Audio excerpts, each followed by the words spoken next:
it's surreal to think, because you don't have the mix with the locals or the people, because you're not allowed into town, or you're not allowed venture anywhere. So I think we know the locals are on board with the team and the progress the team is making, but at the same time, it just feels for a long time we've been playing in empty, hollow stadiums, but somehow the boys are producing good results for the team. You probably know, and I heard you talk to Joe Malloy about it yesterday, but your interview after your win the last day went viral. Why do you think what you said, and perhaps how you said it, appeals to people so much? I don't know, Sinead. I really don't know. It's I suppose you know me for over 20 years now, and I suppose the one good thing that I kind of have taken from the people I've worked with, and what's very important, I think, is that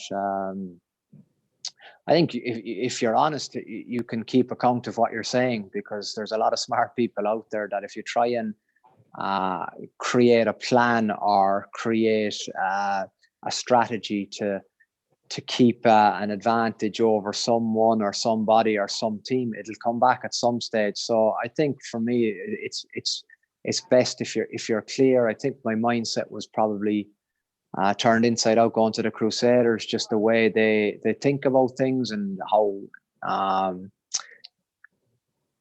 real positivity and real buy-in from a lot of people can enhance an environment, and I'm a massive fan of that. I lived that for 2 seasons there, and that's very, very powerful, Sinead. Extremely powerful, because it multiplies and it grows, and I have a growth mindset now, and that's very important to me. So I can see the reason why something will work, as opposed to a lot of negative people will tell you that won't work.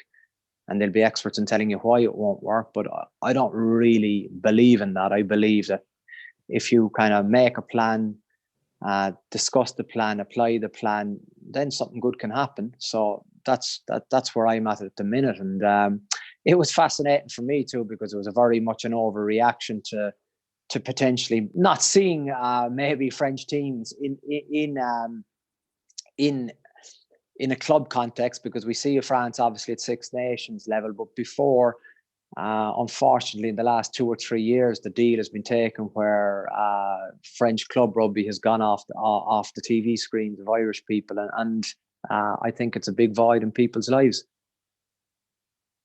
You said there you had a growth mindset, and you're really positive outlook. Were you always like that, or is that something you had to? You don't have to finish that question. No, as a player, I was very different.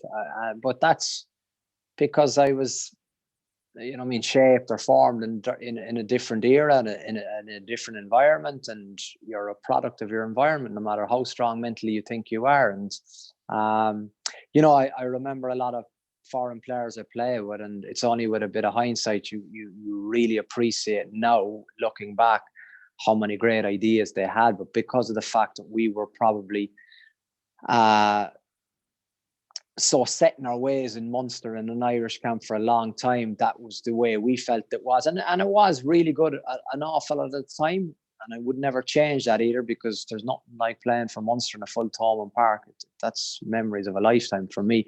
I'm playing in Irish teams and Lions teams, but I think it's also important to maybe, and that's probably experience and maturity, to appreciate what 1 or 2 other suggestions are, and actually, I suppose, exhausting those suggestions to see, is there potentially a better way of doing something? And that's what I found, probably first of all in France. It's different to how you do it in Munster. It's not to say it's better. It's different that they do it in the Crusaders, and as I said, it's not to say it's better in the Crusaders than it is in Munster. It's just a different way, and I think the more varieties and variations you see, potentially that adds to, I suppose, a stronger formulating process. It was really interesting, and it was, again, Joe Malloy touched it on your interview last week, to see how you were, in the coach's box, because we haven't really seen that much of you over in the Crusaders, obviously. What's the most challenging part for you? And underneath it all, you looked very calm, but really, how are you like? Are you like that in reality?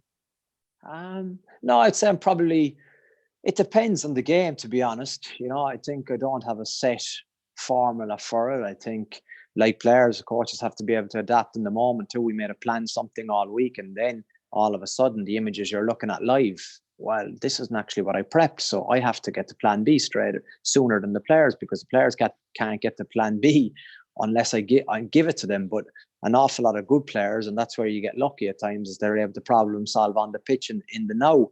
But I think the great thing about it is the fact that, getting stressed or getting ratty doesn't serve any purpose. So it's a wasted emotion. So you need to stay, I suppose, calm as best you can. You need to kind of be thinking, and it's quite draining at times. But there's other times when it works like a dream, and the game just flows, and it's like, okay, this is great. This is what we practiced. But it doesn't work always like that. How would Ronan O'Gara, the pundit, analyse Ronan O'Gara, the coach?